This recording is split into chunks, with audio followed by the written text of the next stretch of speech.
Bingo.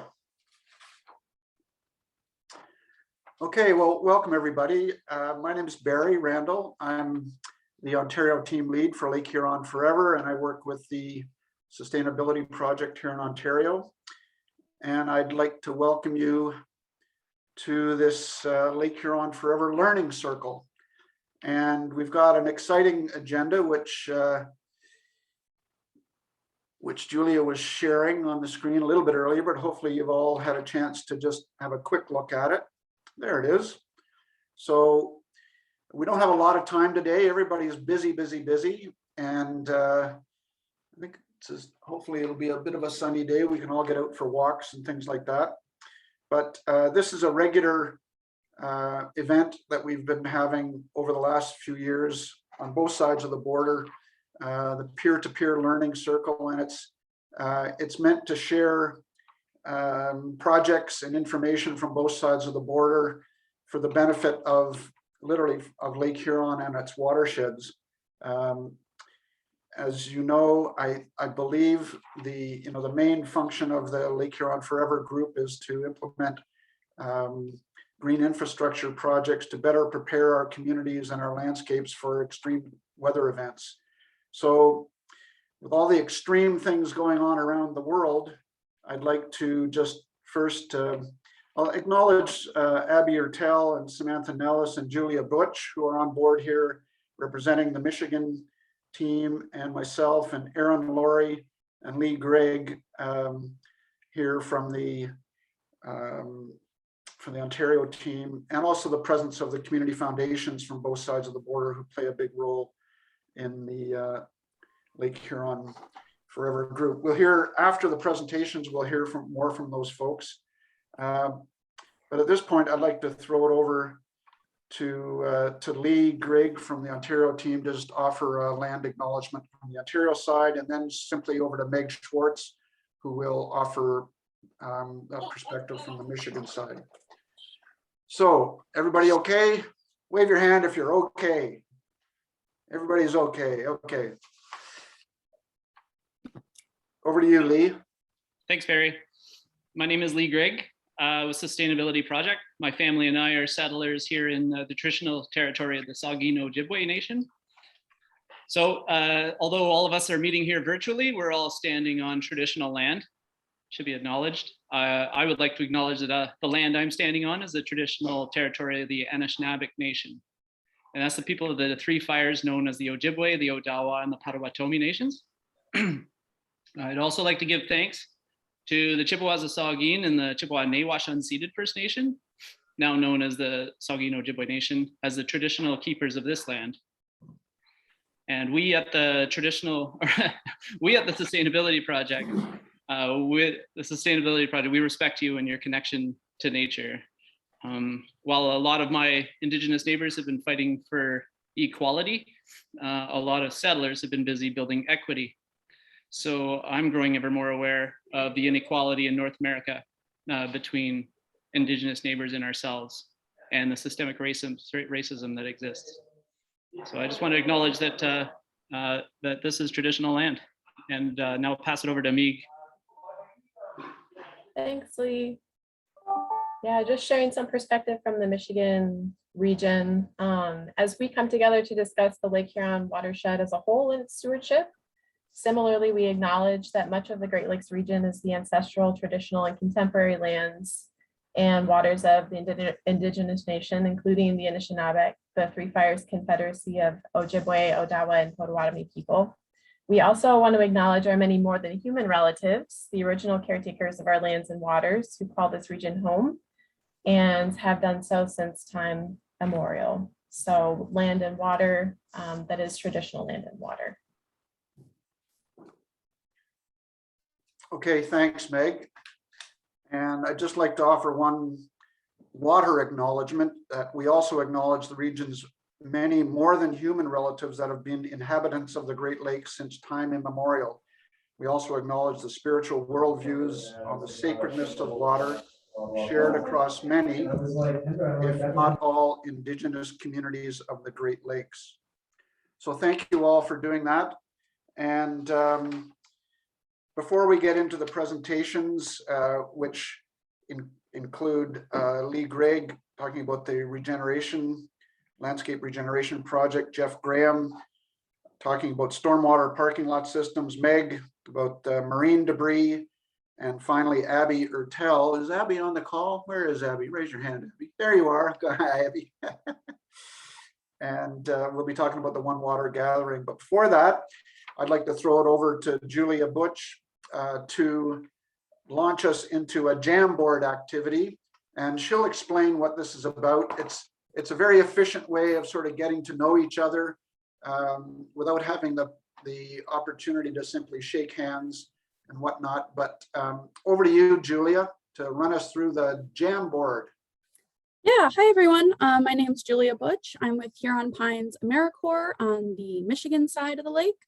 I just sent a link in the chat. You all should be able to access that. And I'm going to go ahead and share my screen so I can show you guys. Working off of one screen today. Let me get this wrong one.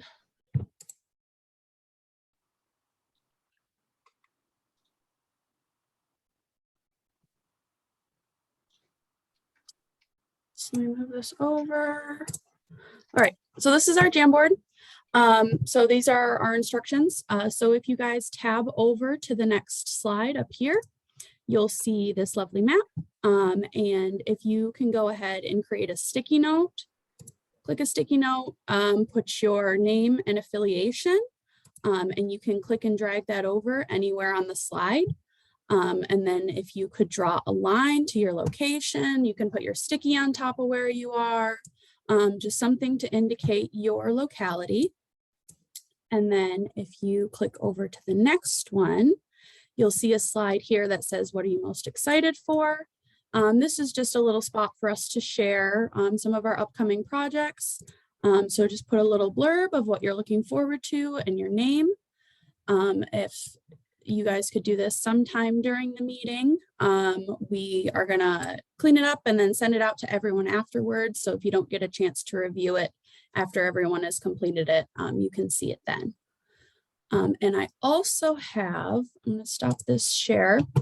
I also have a couple slides. These might look familiar to some of you guys already.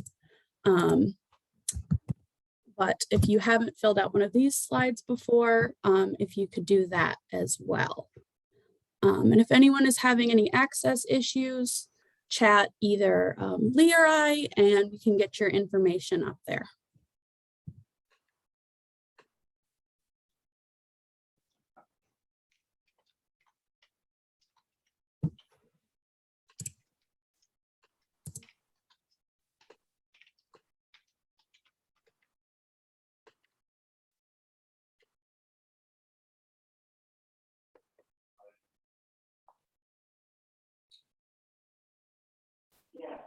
All right, so I think it's back to Barry, eh? Yes. I was clicking away, but I didn't get the clicking work right. But anyway, hopefully if anybody has problems with working with that screen, they can just put a question in the chat, and Julia will respond to you. So I think it's a great use of technology to help get to know each other. And the other piece, just for everybody's awareness, we are recording this, and the video will likely be available on a variety of sources, but it is available typically on the Ontario side through the Sustainability Project YouTube site, where you also can find other videos of projects that we've had going on over the last little while. So maybe just before we jump in, are there any questions just before we start up that anybody has? And I guess that's as protocol, rather than that you could just put them in the chat, and either Julia or one of the team leads can respond to it as we go through. This is great. So fun to see where people are joining from. That's great. So that's Abby's comment. Okay, so without further ado, if we want, we can move into the presentations for today. As I say, we've got a nice collection of topics from both sides, but I'm going to start with Lee Gregg from the Sustainability Project. It's an exciting opportunity that that organization has come up with as a regional project, and I'll throw it over to Lee to just give a few more details. And interestingly, I just received the press release of the project today, so I was hoping it would become public before the meeting, and apparently it has, so he'll be able to share that without any guilty conscience. Lee Gregg, over to you. Thank you, Barry. I'm Lee Gregg, the Sustainability Project, and I'm one of the team leads, thanks to Barry's hard work over Lake Huron Forever in the past few years. We are remaining one of the team leads, and we're on the meetings with this organization, this collaboration on Lake Huron. So I got a couple of quick slides, and I'll tell you a little bit about what we just announced today. Can everyone see that? Can everyone hear me? Can I get some thumbs up? All right, great. The problem that we're looking to address with this new project, we call it Regenerate Grey Bruce. We're going to go talk about the problem, the project, and the team. So it should take just about 5 minutes. So the problem we're trying to address with the Sustainability Project is that the counties of Grey and Bruce, where we live, they're experiencing an unprecedented rate of habitat loss and loss of water retention. So while both counties still have the largest portion of wetlands and natural areas and forest covers within southwestern Ontario, the speed of landscape conversion is also faster than anywhere else in Ontario. A number of funders are promoting tree planting and other forms of habitat rehabilitation, and so far, these cost share programs have failed to stop the degeneration of our landscape as a generalization. And at times it's even difficult to allocate available funds. So we're interested in the root causes of degeneration. The drivers for current developing pressures include the transition to land ownership from a retiring generation of farmers, land purchases by land holdings, other investors, a flux of people from urban centers going to rural regions who enjoy nature, but lack practical regeneration skills, and lacking a shared positive narrative around our region's landscape ecology. So these drivers are resulting in an unprecedented transformation of habitat features. So wetlands, hedgerows, like Barry was mentioning, into monocultures, even lawn as a monoculture, and intensive development. Landscapes is what we're focusing on, and landscapes provide shelter. They provide a place to live. Landscapes are home to our community, and our relationship with landscapes depends on choices that our community is making collectively, individually. The questions we're asking is, what relationship do we aspire that our grandchildren and children have and can have with our landscapes? And what part of these future relationships are we willing to sacrifice for short-term benefits and profits? And what parts of these future relationships do we owe conserving to those who come after us? So many of these decisions can't be made by government organizations due to the departmentalized structure. Landscape resilience is a wicked problem. It affects all government branches and all interventions in our landscape and all private decisions done on private land. In Lake Huron Forever, as you all know, we talk about water cycles, flood control, wetlands, urban development. All of these things contribute to our landscape's functions in a changing climate, but no single entity can govern landscape resilience. So yet only the resilience of our entire landscape will determine whether our region can thrive through a changing climate. So what are we going to do about it? This project's all about, well, it started with the Greenbelt Foundation. And the Greenbelt Foundation supports projects that increase plant cover in their area, the Greenbelt, Niagara Escarpment. And an important metric for the Greenbelt is carbon sequestration. The foundation is also interested in improved infiltration, enhanced biodiversity, and soil regeneration. All of these outcomes improve the resilience of our landscape to a changing climate while simultaneously mitigating global warming, as you know. So this project will build a narrative that brings the community, the multiple local actors and ongoing initiatives under a common framework. And through this umbrella narrative of landscape regeneration, we're hoping to stimulate new dialogue in the community. We're hoping to promote tree plantings and other regeneration activities from a new angle. There's more though. This project's going to engage a network of civic leaders in landscape regeneration to work on a strong new narrative. It's a 2-year project. It will examine aspects of land use change, landscape resilience in our neighborhoods, urban, rural, and there's 2 phases. The first one phase for year 1 and 1 phase for year 2. The first phase is about convening all the regeneration leaders like mentors and businesses and educators and speakers, and then together formulating a community vision of what all the residents of Grey and Bruce counties collectively want the region to look like in the future. So the narrative will be co-created with a small yet representative group of local leaders with good standing in farming and landscaping, ecosystems, a lot of people on this call, and other talents from across the community.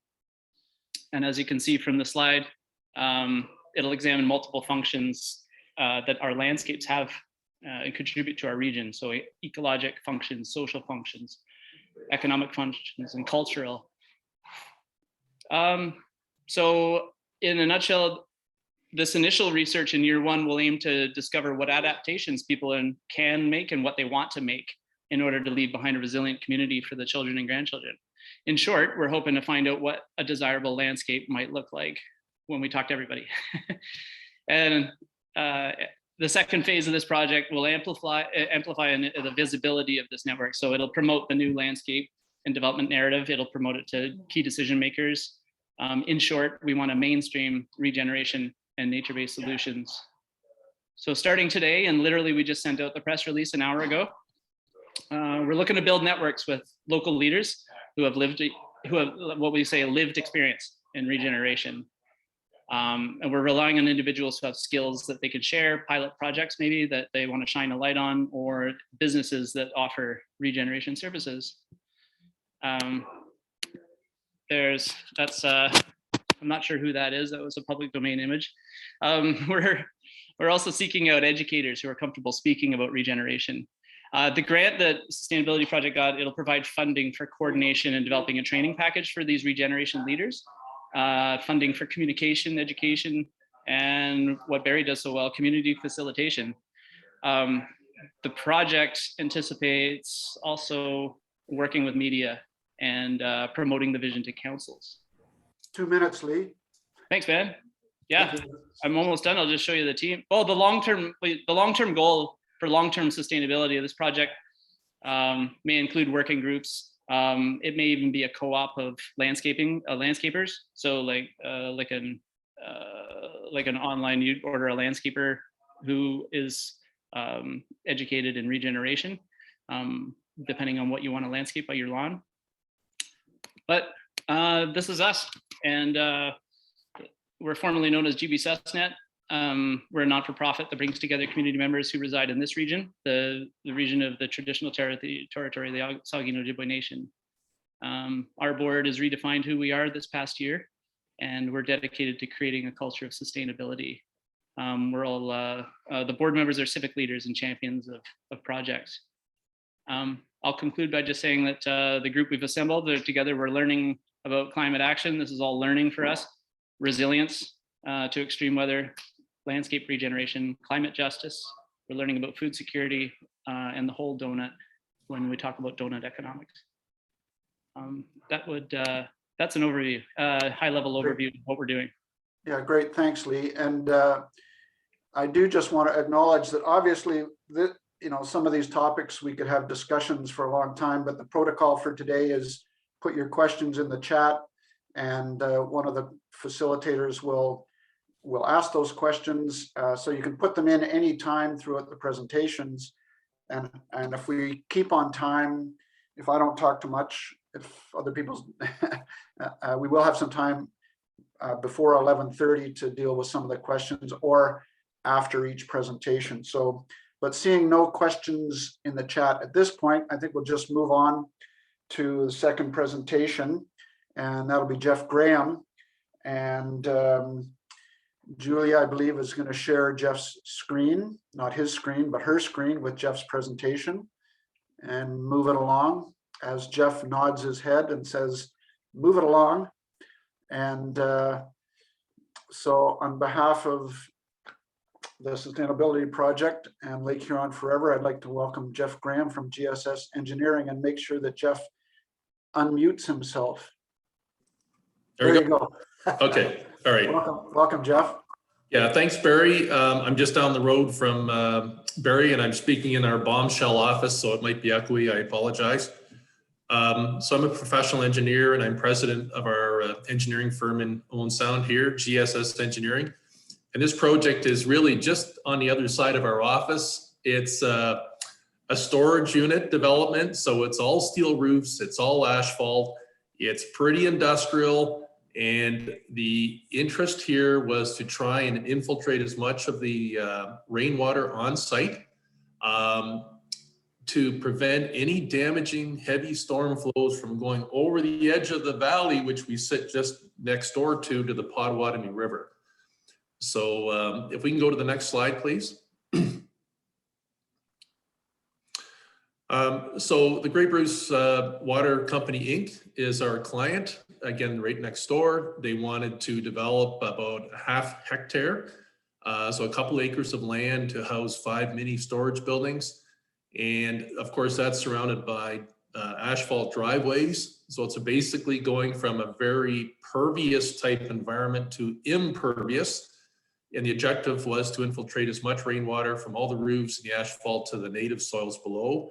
And again, if we can infiltrate a lot of that water, it should prevent rapid overland runoff from our new impermeable area to the very steep slopes that exist beside us. We can go to the next slide, please.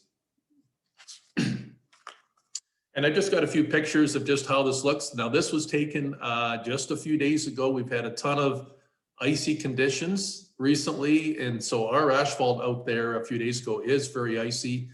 And there's a final lift of asphalt that will go on in the spring. So right now we do wind up with these fairly big puddles around our catch basins.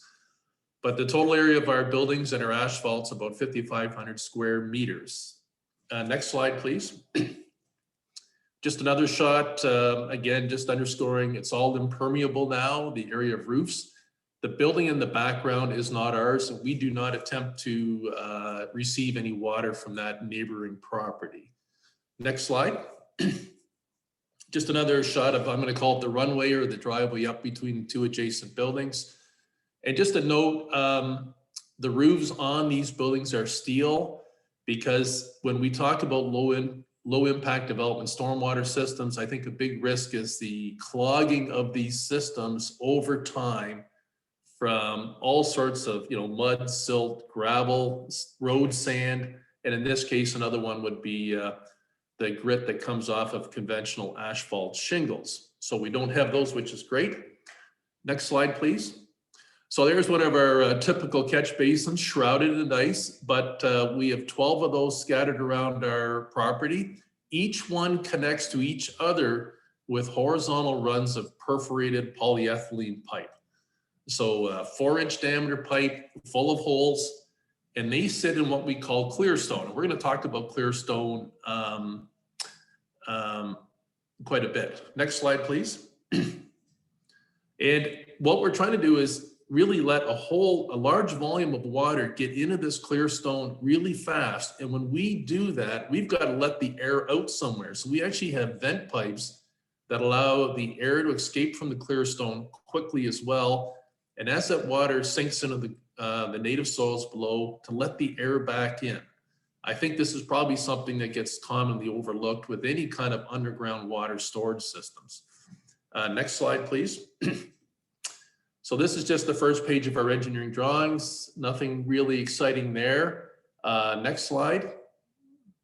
So this is a key thing. There's 4 little circles there. This is our site plan. And this is where we went in and did infiltration testing of the native soil before we started this. We wanted to demonstrate that this would not be a useless exercise because all LID projects rely eventually on the native soils below to be able to let the water to slowly soak into the ground. If that ground is really impermeable or has a very high T time, and you may have heard of that in the septic system world, the water just simply won't soak into the ground below. And in the lower right part of that drawing, there's a bunch of little red circles, really hard to read, but that's the infiltration rate we obtained in millimeters per hour. And those numbers, I think, range on the low from 21 millimeters per hour up to over, I think, 300 or 400. So we were lucky on this site that our soils are fairly permeable. Next slide, please. That just shows before and after. So those are our 5 new storage buildings. And again, it doesn't show it, but they're surrounded by that rectangle of new asphalt. Next photo or slide. Okay, so a couple things. I tried to put it in red. We'll talk about it a bit more. Lower left, there's a big circle there. And that's basically our water budget. We have 5,500 square meters of area that we're going to try and infiltrate. We'll move to that in the next slide, but just before we go there, in the lower bottom, you'll see a couple of one big red oval at the bottom, and that is our layer of clear stone below the asphalt and the granular A. And just to put my road engineer hat on for a moment, most roads and parking lots are constructed with asphalt on the top. And then underneath that is what we call granular A. Then that's usually a layer of gravel compacted of granular A of maybe 6 to 8 inches thick. And under that, normally we have granular B, but we have swapped out the granular B for clear stone. And clear stone is just stones of a uniform size that have a lot of void space in between each rock. And the range of void space in clear stone is sort of 35 to 45%. And we actually took a bunch of our clear stone and tested it with in buckets, filled it up with water, measured the amount of water that would sit in those void spaces, and confirmed we had about 45%. So again, it's tough to see here, but the water runs over the asphalt down into those 12 catch basins and then goes sideways through these 4-inch perforated pipes to allow it to bleed rapidly into all the void space in those clear stones. And those clear stone sits on top of filter cloth. And we should talk about that too if we have time, but protecting the void spaces in this clear stone while it's being constructed is super critical. And we worked with a good contractor that took pretty great pains to spread that clear stone first on filter cloth and then put new filter cloth on top of it. So all the little fine particles in the granular A above couldn't come in and contaminate our storage volume. And there's a little detail in the lower right there with a little bunch of little red arrows, and that's supposed to be our water that runs horizontally into our Boss 2000 perforated pipe and then rapidly flows into the clear stone. Next slide, please. So here's our water budget. We've got a total area of 5,500 square meters, and the total area of asphalt alone is 3,800 meters. Remember, that's important because that's the only area we have available for our clear stone. We've got 0.3 meters thick of clear stone, which is pretty close to conventional thicknesses for granular B. And again, that's about a 1 foot, and I'll try and indulge our American neighbors. Again, 0.3 is about 1 foot thick. We've got our void ratio of clear stone of 0.45. So the volume of clear stone we have for the entire site, 3,800 square meters times 0.3 thick, we have about 1,100 cubic meters of clear stone over there. And when we apply the 0.45 ratio of void space to it, we wind up theoretically with about 513 cubic meters of empty volume down there that's available to quickly receive our rain and snow melt. Next slide, please. So just continuing along, we kind of started with sort of saying, you know, we can't deal with every horrific rain event that could come down the pipe. But we said it'd be nice to be able to store at least 75 millimeters of rain, which is 3 inches. And you'll see that if we put 3 inches of rain over the entire site, including the roofs of 5,500 square meters, we wind up with about 412 cubic meters of rain.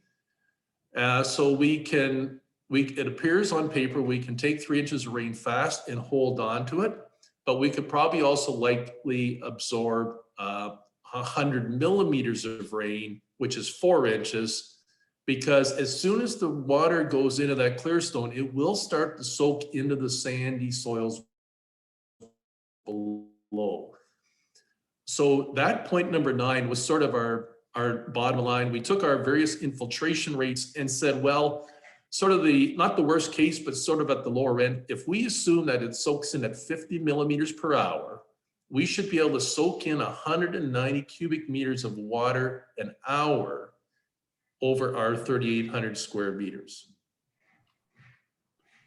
Jeff, a couple more minutes and Okay. we'll go to questions. Great. Next thank slide, please. So the summary is, again, we've replaced the normal granular B layer in the parking lot with this clearstone, and the voids in the clearstone provide this large volume for temporary storage of water. Remember, this is all supposed to be temporary. We grab the water quick, we store it temporarily, and then we want to allow it to soak into the native soils below over a reasonable period of time. So we got the system constructed last summer. We had a number of big, heavy rain events through the fall, and we had essentially no overland flow. And it's one of these things, you wonder if it's really working. And the only test is, as long as you don't see any water flowing off the site or doing anything weird, it's working. And it seemed to work quite well. Next slide. And that's the end. That was a fast run through. No, that's great. Thanks, Jeff. As I say, literally getting into the swampy details is it could be an endless discussion for sure. But Yes. I think everybody on board, I can see certain people just kind of nodding their heads that it's great to hear some of the technical sides of our stormwater work. And I'm not sure who's going to facilitate questions here, but I can take care of them, Barry. okay. All right, Jeff. Oh, Julia? So this is from Barry. How does this technique compare with permeable paving pads like eco-raster tiles? Yeah. And Barry and I, we've had a little chat the last couple of days on this. So anytime you have permeable pavements where you want the water to soak in through the top of that material, I think there's a few cautionary tales that I can think of. For one thing, that top surface layer is going to be vulnerable to contamination over long term by, say, mud, silt particles, and even road sand. And if you start to cut off the infiltration ability of that gravel in, like the eco-raster, for instance, or if you had permeable pavers with tiny little cracks between each one, it might look good at the start of the design, but 5 years later, you might find that water will not soak in quickly. And I still think what's important with an LID system, it has to be able to receive a whole big volume of water quickly and instantly store it fast, and then we have the slow soak away after. So the permeable pavement really is no immediate storage opportunity unless in the top 5 or 6 inches of the eco-raster product, you've got enough void space. But the next comment would be an eco-raster still has to sit on something. And that's probably, and if they just simply put granular B below the eco-raster layer, the conventional, and it's compacted, it almost has zero infiltration capacity. So remember, the water eventually has to get all the way down to the native soils, and you've got to be able to make sure it can get there, or it will not work that I can see. All right, and our next question is from Lauren Day. Will this require maintenance or replacement? Well, if it requires replacement, eventually that's a real painful process. So, because we would have to dig up the entire parking lot. In our catch basins where the water runs in, we've put these little down-shaped pipes, and as sand contamination, which is enemy number one of this system, is coming into our catch basins, I'm hoping that those fairly dense particles will travel past our little downturned elbows and wind up sitting in the bottom of the catch basin 2 or 3 feet below. So as long as that works, the only maintenance that's necessary is conventional cleaning out of the catch basins periodically. And hopefully our owner will do that once in a while. That's what municipalities do now with catch basins and storm sewers. They take a big vacuum truck down the road every year or 2 or 3 and suck all the settled sand and grit out of those things, and off it goes to the landfill site. That's about the only maintenance we can do. It's conventional. I do hope that because we've got steel roofs with no grit, we don't have too many trees around the site.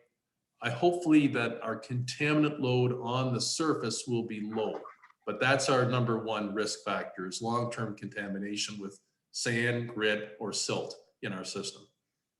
Okay, so we look forward to hearing from you next year, Jeff, and figure out how it's going. Could I add one more little tiny footnote? Please. The province of Ontario has just issued a draft manual on the Environmental Registry of Ontario for comment on LID systems. That whole discussion paper, which is pretty innovative because it mentions climate change a number of times, and for a public document to come out of Ontario that mentions climate change recently is kind of unique, but it focuses really on the idea that if we infiltrate the first inch of every rain event, we'll likely be able to restore, I think, put into the ground about 85% of the normal precipitation in the year. So this is early days for LID in Ontario, and it's very early days for the Ministry of the Environment, now the MECP in Ontario, to appear to embrace LID in Ontario. So that comment period on their new manual, I think is to the end of March. And Barry, I could send that to if anybody's interested in receiving it. The warning is the draft manual is almost 400 pages long. It's a horrific document. I would say for the average reader, it's overwhelming and not very friendly. That's the whole point, I think, is yes, when they. That's right. But if you're able to put a link, or somebody can figure out the link, put it in the chat. But that's the LID, Low Impact Development Provincial Commentary page. So, okay, thanks, Jeff. And let's move on quickly to our next presenter, Meg Schwartz from Northeast Michigan Great Lakes Stewardship, and she's going to be talking about a topic that's dear to many of our hearts, as those of us that spend a lot of time on the water and in harbors, talking about marine debris. Over to you, Meg. Thanks, Barry. I'm not sure if someone can share my slides or I can share them to Julia. You're nodding. Thank you. So like Barry said, I'm Meg Schwartz. I'm the network coordinator for the Northeast Michigan Great Lakes Stewardship Initiative. And we are a network of diverse education and community partners that foster place-based education and natural resource stewardship with K through 12 youth in Northeast Michigan. You can see our logo bar there at the bottom that represents the members of our leadership team. So lots of partners at the table. Next slide, please. I am excited to share that we are going to be supporting educators and students through a new round of anticipated funding that we're anticipated to receive from the National Oceanic and Atmospheric Administration, or NOAA, through their Bay Watershed Education and Training Grant, or BWET grant for short. This particular project is titled Marine Debris Prevention Today for Healthy Waters Tomorrow. And through that funding, we'll be able to support a 10-teacher cohort and their students beginning this summer for approximately 1 full school year, so April through October. And this is all around marine debris prevention stewardship projects. This grant supports, in particular, experiential learning through meaningful watershed education experiences, or MeWEs, which I'll dive into in a little bit. And we wrote the grant in a way that kind of leaves the door open for a wide array of marine debris prevention projects, because they can be kind of all over the board. And in a moment, I'll talk about what kinds of projects we supported in the past. And if we have time, I'll ask about what kinds of projects perhaps you guys have supported in your regions. In our support of educators, we're going to be hosting professional learning opportunities, including content trading and project planning, And this grant is also going to provide funds for supply and transportation costs for field visits and investigations. And we're grateful to our community foundation for being the fiscal agent on this one. So wanted to throw their logo in there. Next slide, please. So I mentioned that this grant supports experiential learning through MIWE's, Meaningful Watershed Education Experiences. This is a framework where teachers and students identify a locally relevant environmental issue and a driving question around this issue. So for example, are there microplastics in our local beach sand? Then students explore and define the issue by doing some background research and investigation in the classroom. This could be talking to local community partners or experts, reviewing resources, perhaps looking at the environmental policies that are in place. Then they let their community become their classroom through multiple outdoor field visits and data collection. This is where students get to use their senses and some fun scientific equipment or technology to make observations, collect data, take measurements, do experiments, things like that to answer their supporting question and inform what will be their environmental action project. So for our microplastics investigation, this might be visiting a local beach and using sand sieves to look for plastics in microscopes, things like that. So back in the classroom, youth unpack whatever they learned out in the field and what they were exploring, and then they synthesize their data and observations to make claims, draw conclusions about the issue in a local context. And the last component of this MIWE is action, where youth identify and implement an environmental action plan or stewardship project as a solution or part of a solution or mitigation action that addresses the issue.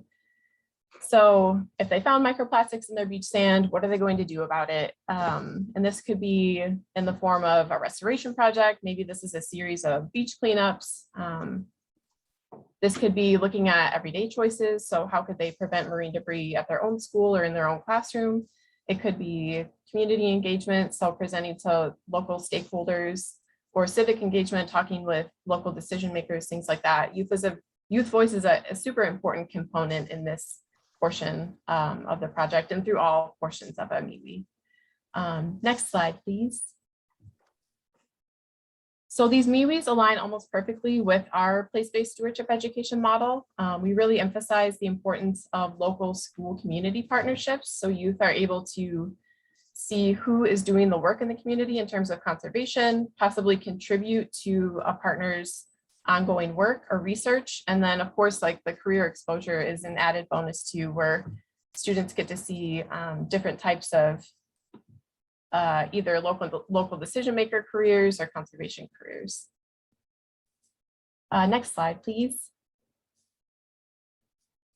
So I'll quickly share a few different types of marine debris projects we've supported in the past. The first set here is a video series from a few different years of students from the same 5th grade teacher. It began with Plastics 101. The next year took up Microplastics 101. So these are fun, engaging videos that the students helped write the script for, film, do all those good things. And then the most recent video is actually an instructional video that the students created to share with other classrooms on how to look for microplastics in their local beach sand. So some fun video projects there, outreach. Next slide, please. Our network has also supported many local beach cleanups, the Earth Day Bag Project, where youth decorate paper bags to encourage eco-friendly decision-making, the Plastics Float 4-H group, which Megan Gass is on the call and she helped lead that, that has encouraged local restaurants to ditch single-use plastic. We have also, with partnership with the U.S. Fish and Wildlife Service, done albatross bolus dissections, looking at how plastic affects seabirds. So a variety of different marine debris projects there. Next slide, please. And we also have some new tools in our toolbox. So we have microplastics filtration screens. We have 3 of them that we can use to look for microplastics. Not that all projects have to be around microplastics, but these are just a set of tools that we have. And then we also have been piloting a lunchroom waste reduction curriculum called Taking a Bite Out of Lunchroom Waste, and a toolkit that goes along with that. We're piloting that this year with teachers, and students are identifying changes that they might be able to make in their lunchroom to reduce waste. So the final version of that will be available later this year. Next slide, please. All right, so in addition to supporting a variety of marine debris projects, our goal is to connect this new set of teachers and their classrooms with teachers and classrooms on the Ontario side of the Lake Huron watershed, because we're all part of this larger watershed. So we would welcome teachers or partners to be involved in our teacher kickoff that's happening in conjunction with the One Water Gathering in Alpena in June. We also have funds to support an Ontario teacher joining us for our Lake Huron Place-Based Stewardship Education Summer Institute, which will be focused on marine debris prevention and awareness. And I would ask for your help in making connections with educators that either have ongoing marine debris prevention projects or are interested in taking on one perhaps in the next school year. And I'd also invite you to check out our website if you're interested in more stewardship projects. We have lots of information on what we've done in the past and what we're currently working on. So kind of using this as a networking opportunity to see who's doing what in your region and perhaps how you might be able to help our teachers with their projects. That's perfect timing, Meg. Way to go. And there's a web link in the chat if anyone wants to follow up on that. Julie, I don't see any questions. So maybe and time's running short. So we'll move right on to Abby Ertail from Huron Pines to fill us in about the One Water Gathering, which was just mentioned. So that's a perfect intro to Abby. Over to you, Abby. Yeah, it's like Meg and I planned that. I'm not sure. But hello, everyone. I'm Abby Ertail. I'm the Community Program Director with Huron Pines, and I help to coordinate the Lake Huron Forever Initiative and this wonderful network of partners that we have on the Michigan and Ontario sides of Lake Huron. And I'm just going to take a few minutes to talk a little bit about the One Water Gathering that we are organizing as an initiative and a network for June 17th and 18th this summer, so 2022, in Alpena, Michigan. And you know, really a couple of important elements of this initiative and this network and the commitments we made when we first started to build this idea and this vision in order to engage and activate and sustain the communities where we're working and the projects that we're putting in place for Lake Huron was to provide avenues and platforms for celebration of successes, for sharing lessons learned, for collaborative problem solving and proactive planning, and then to build out and identify, you know, priority relationships and priority projects so that we can keep the good work going. And platforms like this, the online peer-to-peer learning opportunities are certainly a way to do that. But I think I'll speak for myself and say that I crave some opportunity to actually, you know, get face-to-face with folks and have great conversation and share directly and build relationship and build perspective. And so that's exactly what the One Water Gathering is really for. We've been working through this initiative and building out this network for 3 years now. And despite COVID, or in spite of COVID, we've made really great strides, and there's lots of great work happening in each of your communities and each of your organizations on behalf of Lake Huron and the communities on the shores of Lake Huron. So I'm going to share my screen here just to orient you to a few things about the gathering that would be great for folks to know. So let's see if I do this correctly. These multiple monitors. There we go. Can people see that? Yeah, okay, good. So this is our Lake Huron Forever website, which is currently, you know, still sort of in build out phases, but where we started was with the One Water Gathering so that we could share information and updates and newsworthy notes in a timely fashion. So You can see right here at the top of the page that when is this gathering? It's June 17th and 18th, 2022 in Alpena, Michigan. What it is an international conference to bring professionals and partners from both sides of Lake Huron together to explore those solutions, share those best practices, celebrate and sustain the future of Lake Huron. Who's it for? It's for all of you. It's for the people in our network, people in our Lake Huron communities who are leading efforts, building relationships, making decisions about water quality and natural resources. We're looking to bring together watershed groups, agency partners from provincial, state, federal level, landscape architects, engineers, elected and appointed officials, interested volunteers, artists, writers, musicians. We want this to be a celebration of water and the work that we're doing, both from a cultural and historical sense, and also from a technical and decision-making sense. So we're really looking to engage lots of different people. You can see up here in the top right, there's a link where you can sign up for registration updates. So that will give you a notice when registration goes live. You'll also be able to get information on lodging and travel and program details as they come out. So I encourage you to go ahead and visit that and get signed up. And then in terms of the program itself, it will be an all-day conference style on Friday the 17th, culminating that day in a really fun, exciting, engaging gathering in the evening, hosted in partnership with Thunder Bay National Marine Sanctuary and the Friends of Thunder Bay National Marine Sanctuary, which is a really cool venue in Alpena. And we'll be able to feature a green roof deck project that was in part funded through Lake Huron Forever Initiative funding. So we're excited to be able to show that to people, talk about the process, generate some conversation and some celebration around that. And then Saturday will be a half day in the morning of field trips, excursions, and learning opportunities. So getting people out into the community, out onto the landscape, out onto the water in some respects, so that we can all go home with some great experiences and great memories from getting together. We will be looking for sessions and programming components, and this is a piece that I am happy and excited to share with folks. So we are looking for a call for conference proposals currently.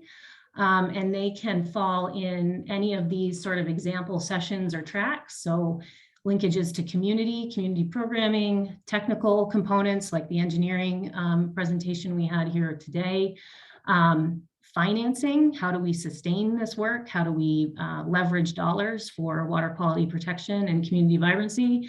And then arts and culture. So definitely looking for some broad opportunities there.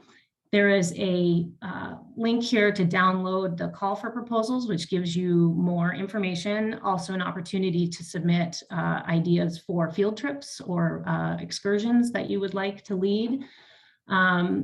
And then once you get to that call for proposals, which looks like this, gives you lots of detail, there is a link at the bottom to submit your presentation or workshop proposal here. And we have a couple of formats. One is a 15-minute TED Talk style opportunity, and another one is more of your traditional 45-minute panel workshop presentation style opportunity. When you click that link, you'll see a form that looks like this. It is not overly robust or complicated.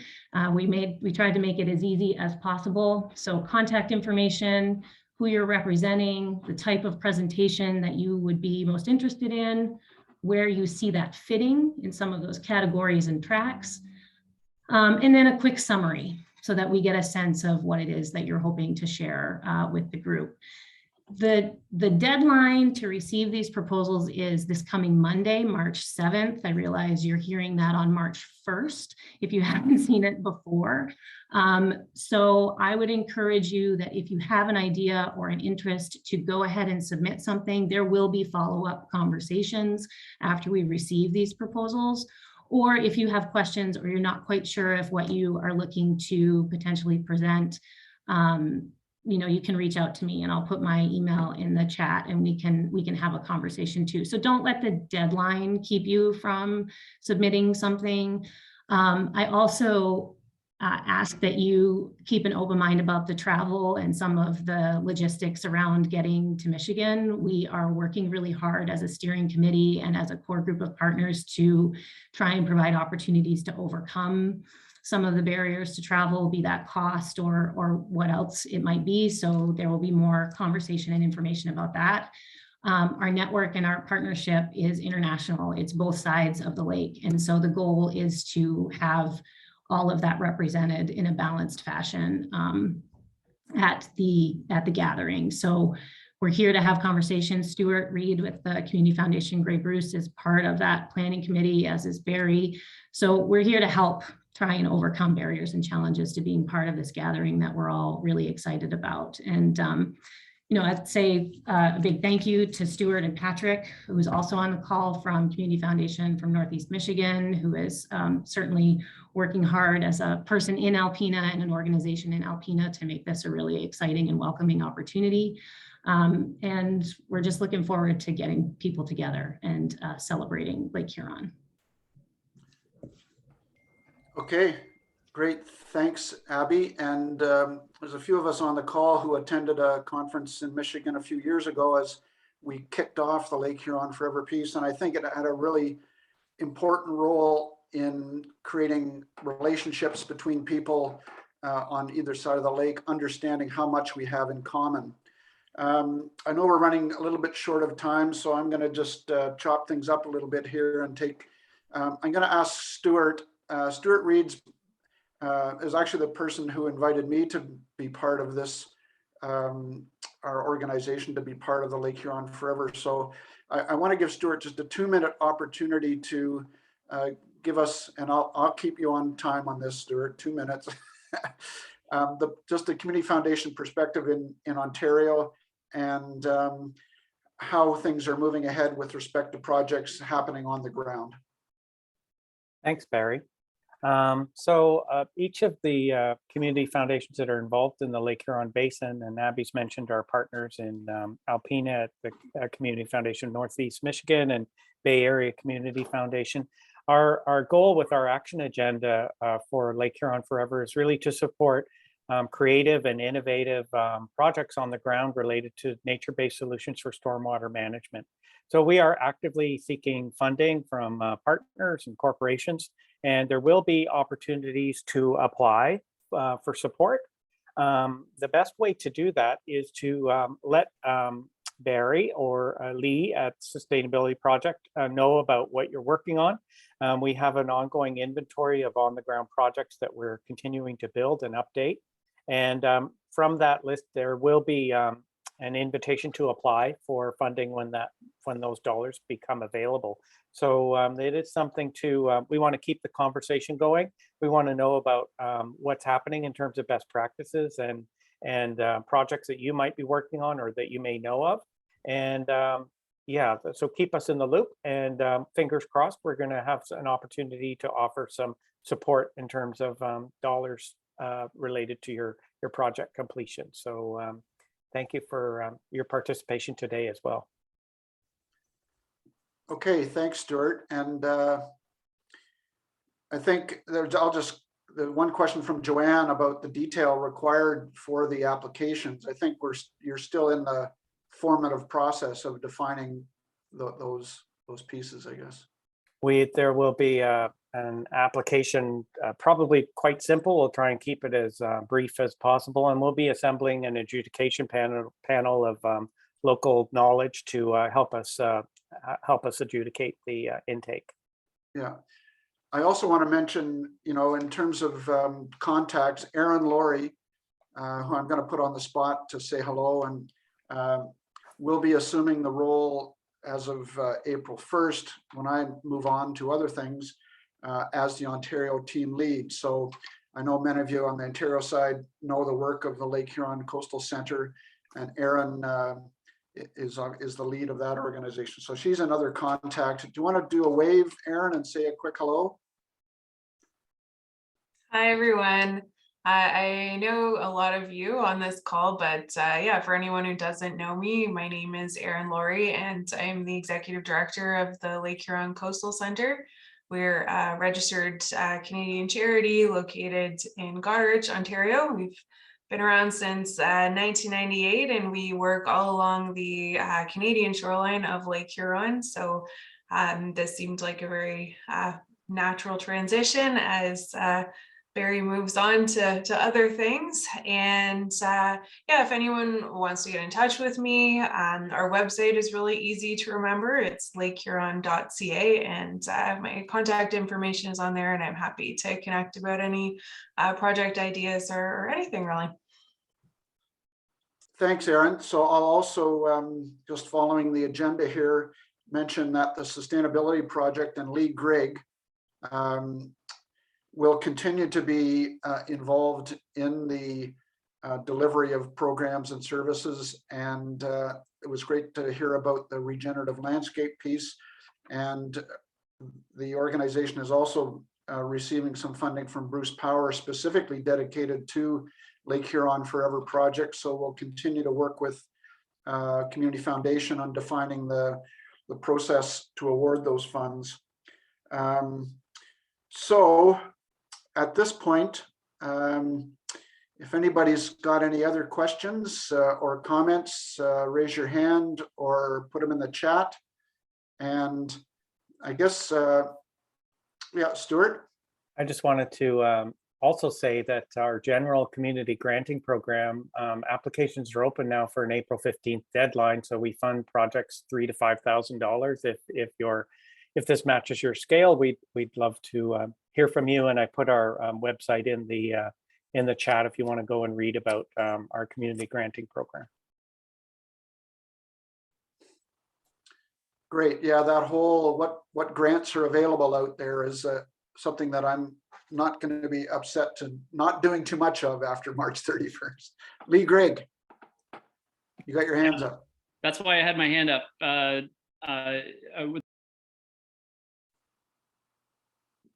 You're muted. You're muted.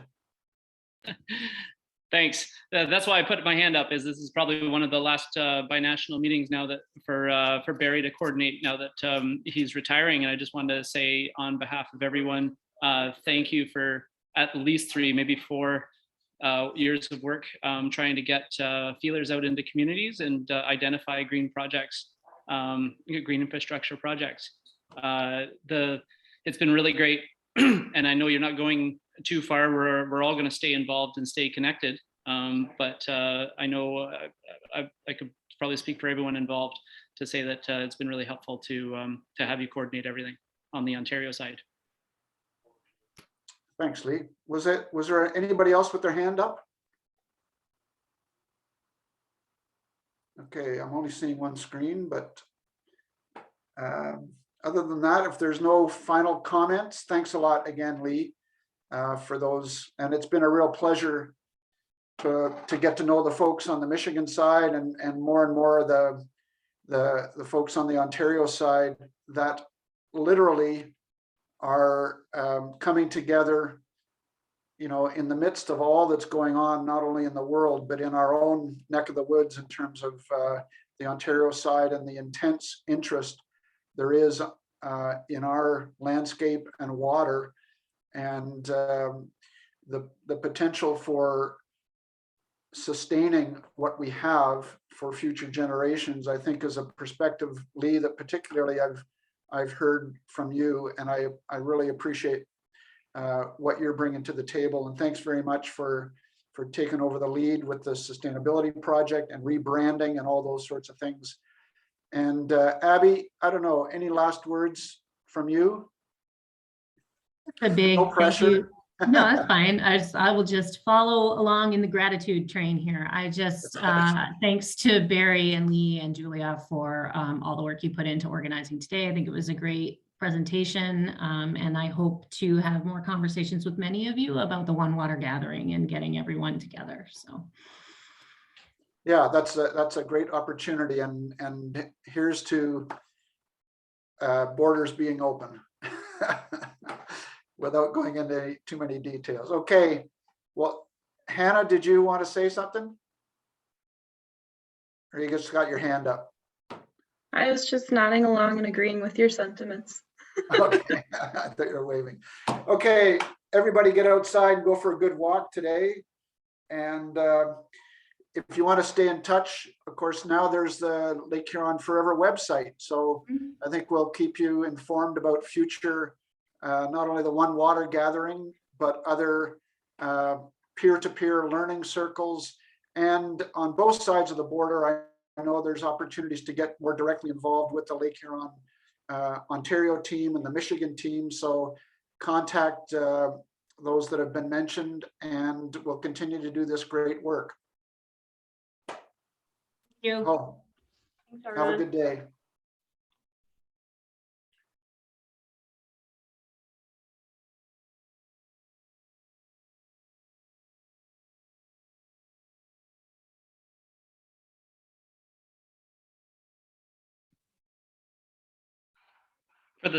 For the 6 people still here, I thought we'd just show the map. We forgot to come back to the map. That's looking. Oh, well, that wasn't on my agenda. I'm gonna clean it up and include it in the follow-up. Yeah, that's good. Yeah, that's a lot of participation. I've never seen so many people put a sticky note. Great job. What a great technique that is, eh? Yeah, I find it works out pretty well. Lee, if you don't mind sending me your slides, so I can throw that in the follow-up. Oh, sure. They're not all that spectacular. There's only one or two lines there. Okay. But yeah, you're right. It has the contact information. So yeah, that'd be great. Okay. Awesome. So in terms of the video, is there a way of linking the slides to the video?